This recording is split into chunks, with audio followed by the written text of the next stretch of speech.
know the topic is. We need to. Louder. I don't know. Hold it up like that.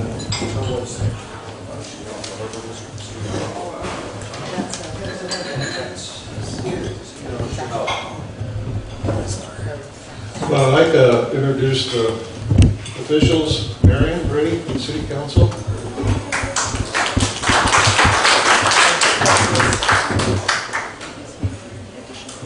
John Court, McKinleyville Community Services District. McKinleyville Community Services District. And we have Dan Hauser, former Assemblyman. Suspicious that I'm missing somebody, but I don't see. Anyway, today's panel consists of Ryan Schneider, we'll call dock owner. Is that good? Yep. Tim Petrucia. Did I get it right? Bar pilot. Zach Rockman. That's close enough. That's close enough. Commercial fisherman, crab fisherman, and John Powell, bar pilot. Good. So what the format's going to be, I'm going to ask Tim to give a kind of an update in terms of where we are on the dredging, and that'll be a short update, and then I'm going to ask, starting with Ryan, to kind of go with Tim. Well, no, I'm going to go Ryan, Zach, John, and then back to Tim in terms of real quick perspective of what the dredging problem is, kind of cause and basically what the fix is that they're looking at. And from that point, what I'd like to do is hold off on questions from the audience and let their discussion be between the four, because I think there may be some questions that they have of each other, and that'll be just fine. And then when Tim, I'd say when you're ready, we can go ahead and take questions from the audience and answer. Does that sound like a good format? So Tim, you want to go ahead? And then incidentally, I'm just sorry. The business, you know where the restrooms are. The tip jar is going around. Please put into it, because Scott's doing a tremendous job, and I want to make sure he's happy and here the next time for us. And if you fellas don't pick up the mic when you're speaking and hold it like I am, we'll all be able to hear it. There's a lot of gray hair in the room. And then also, if you can leave $1 in the tip, that helps us pay. I got to pay lunch for these four guys, and they've eaten a lot. So, Marion, is there anything I'm forgetting? Anything else? Any particular business, Karen? I would say the name of the organization that organized this. Oh, yes. The Harbor Working Group. And we sponsor this every month. The last Wednesday of the month, a presentation of interest. The focus is in terms of on the harbor portion of the bay, in terms of what we can do, what's going on for creating jobs. So with that, Tim, can you go ahead and... Sure, I'll just give a brief update if that's all right. You know, kind of start out back in December, severe winter shoaling due to the heavy winter storms we experienced in early December. John Powell and I myself saw, along with all of the commercial fishermen and so forth, all the other bay users, some severe, wave generation, I guess you'd say, at the entrance. And I went out and took a look around on the Port Authority boat and saw that there definitely was some sounding. So that brought up the Corps of Engineers coming up here. We got them up here in, I think it was about February, and did some sounding. At the end of the meeting, if you want to look, all the soundings furthest to the right were done recently here in April 8th. And then if you look at the two in the center, those show February. And so just to give you an idea of how much that changed in that short of a time frame, you can take a look at that after the meeting. Tim, I've been told, hold it up close. Is that a little closer? Okay. I have a hard time doing it too. So after the first round of soundings, took a look and put in a draft restriction because of the soundings of, what was it, on 32 feet, if I remember correctly? 31 feet. Typically, we can load up to 38 feet here in Humboldt Bay, and a channel that we have there at the barn entrance is 48 feet in depth, and we saw severe spots in there, in the mid 30 range, and so that dictated a 31-foot draft restriction back in February. Well, as the winter storms continued, it got worse and worse, got more reports of breaking waves inside, and we'd seen them ourselves as well. So again, John Powell and I and Brian Griffin from Cal Redwood went and took a look a little closer, and Really had to be careful in the approach in doing so, because, you know, the swell outside was only 5 to 6 feet, and we still had breaking waves inside on a flood tide in the barn entrance channel. So as brave as we could be poking around out there, we saw shoaling spots in that 48-foot channel down to, you know, we'll say 15 to 20 feet is what we gathered. And so called for some emergency soundings again from the Corps of Engineers. They weren't able to provide those right away or as quickly as we needed. They were scheduled to come on up. We had ships on the way for California redwood, and so we had to have something done quicker. You know, with that little drought, it also could have an effect on Chevron and the fuel barges coming in and out. So Chevron stepped up to the plate and conducted emergency soundings here in the area, hired Travis Schneider, Pacific affiliates, and that brought us to where we are today with our current draft restriction of 25 feet. So again, we did see areas, you know, 15 to 20 feet out there, right, basically at the tips of the jetties, you know, just a slight bit to the north of that, and so a whole lot of material.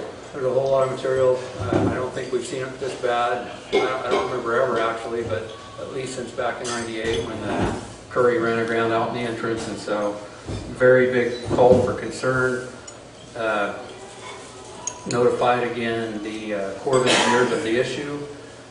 We were second in line for dredging. The Hawaii gets maintenance. We get maintenance dredging every year. For those of you who don't know that, the dredge comes typically about this time every year and mops up from the winter storms. This year are showing the storms have been a little worse, obviously, and we've got more material out there. Don't know exactly how much yet, but worse than we've probably ever seen it up here.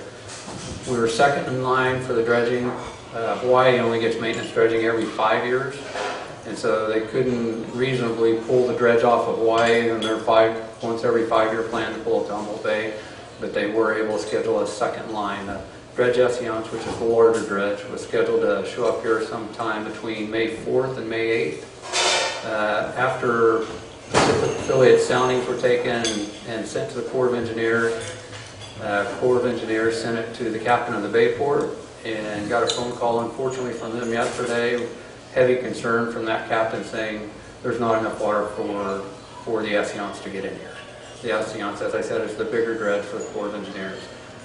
What they first had scheduled was for the Esseance to come in here for about 15 to 20 days and knock the top part of the shoaling off, you know, starting around May 4th, and then they were going to leave to go to their next destination, and probably the 1st of June the dredge Bayport was going to come up here and finish off what they'd started. Bayport's a very good dredge. We've had great success with them. They worked here on the major dredging project, if I remember correctly, that we had. They were here last year for the maintenance dredging when the Esseance broke down. So although it's a 2-week delay, which hurts very bad for the local industry here, you know, we're still in good hands as far as the dredging is concerned. Bayport will more than do satisfactory condition, you know, dredging here for us. Good news, bad news kind of scenario. You know, this year's maintenance budget started out at $2.5 million with, you know, several letters written from both industry and district people and calls to Huffman's office and the Corps of Engineers. I think they're sick of seeing our numbers coming up on their caller ID, to be quite honest with you. Our dredging amount was increased from $2.5 million to $7.5 million for dredging this year. So that's about what the Corps of Engineers ask for here every year, but we haven't seen that. And geez, I don't know when the last time we saw that much dredging money at John. And so, unfortunately, we don't know yet if that will get it all. We're anticipating and we're speculating that it will. You know, as far as the barn entrance, they're going to work on that area first. And then there's another spot. Near Schneider Dock. It's called Eureka Channel Outer Reach. And it's kind of a transition area where the channels go from 38 feet up to about 25 feet to go into this area. Well, there's a spot in there that's been a nuisance for Schneider Dock. They haven't been able to load ships fully there because of this spot. And we've been begging and pleading with them for about the last 4 years to get some work done there, and that's actually part of their work plan for this year. So again, bad news as far as having to cancel a few ships, you know, in order until they get here, but good news as far as the most money we've seen for dredging in several years once they do get here. Instead of having 2 dredges come in and split the workload, we're going to have one that gets here right around the 20th. They're scheduled right now to finish the job that they're on about the 15th, and so it should be here close to May 20th, and they won't leave here until they run out of funding, which is, again, $7.5 million.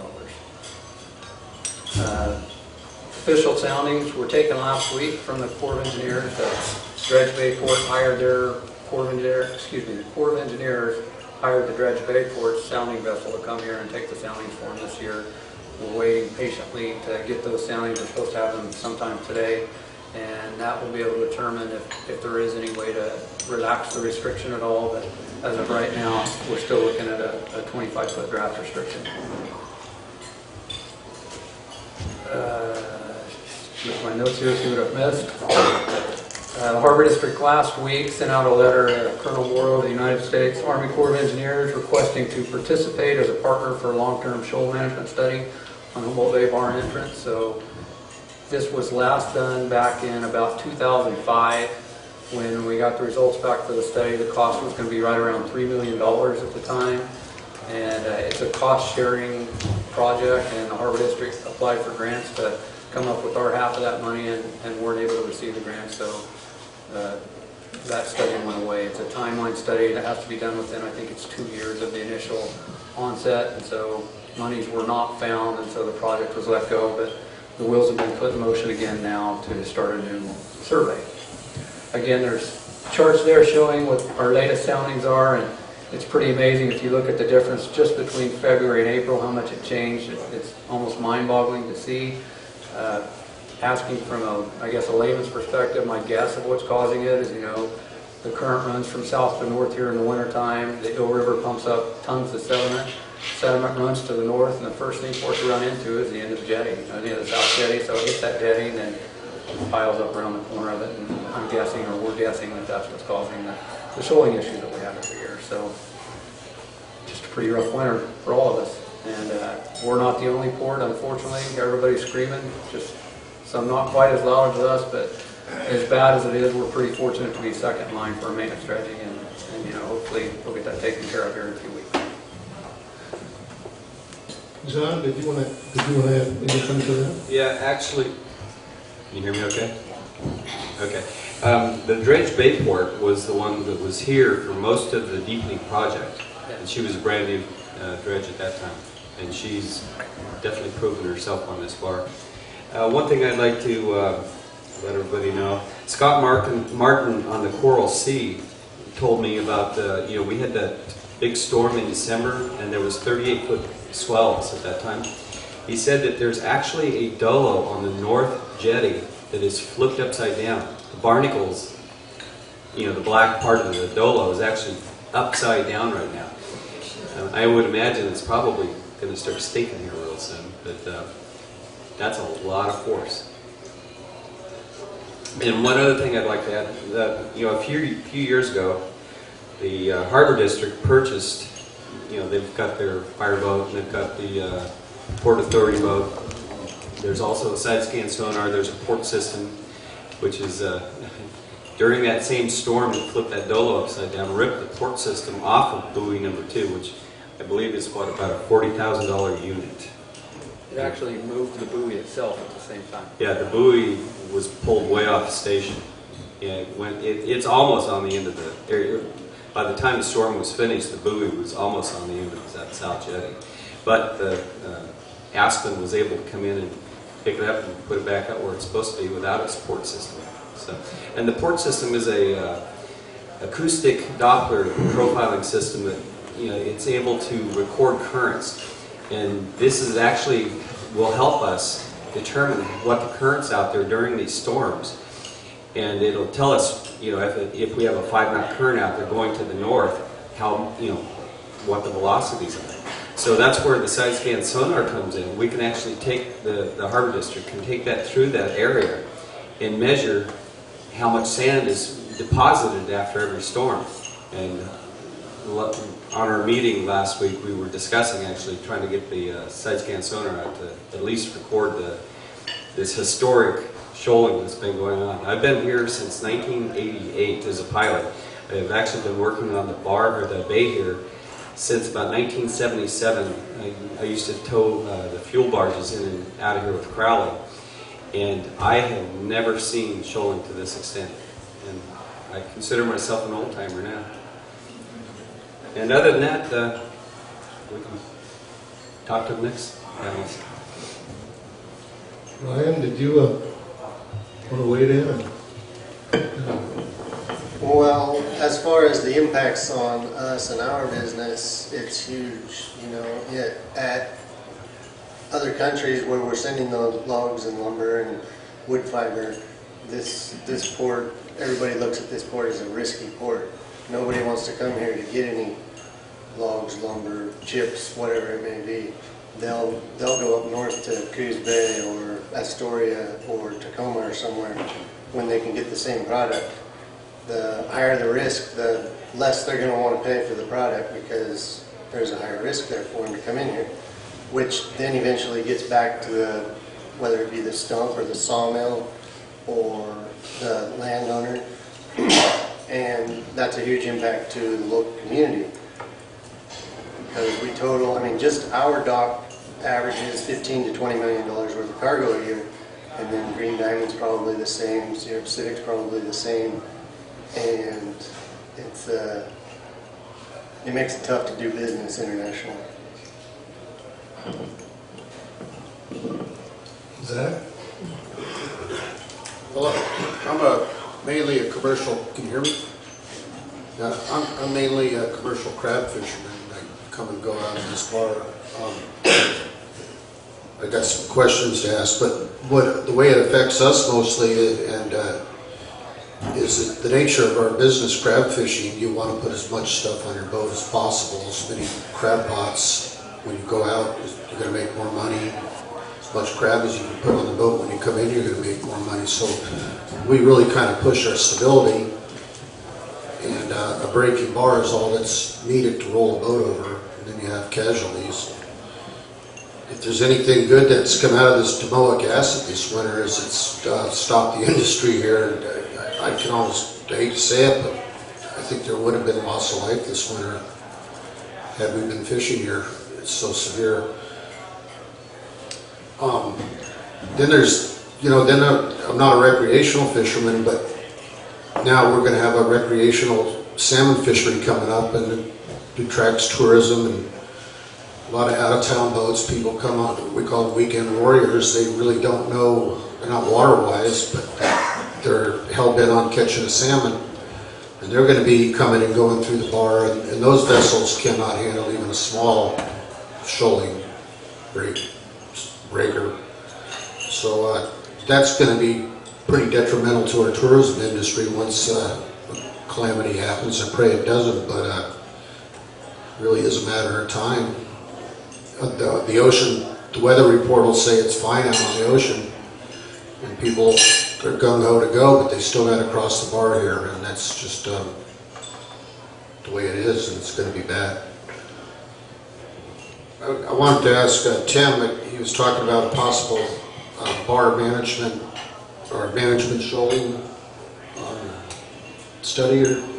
What do we get out of that compared to what's going now as far as shoal management?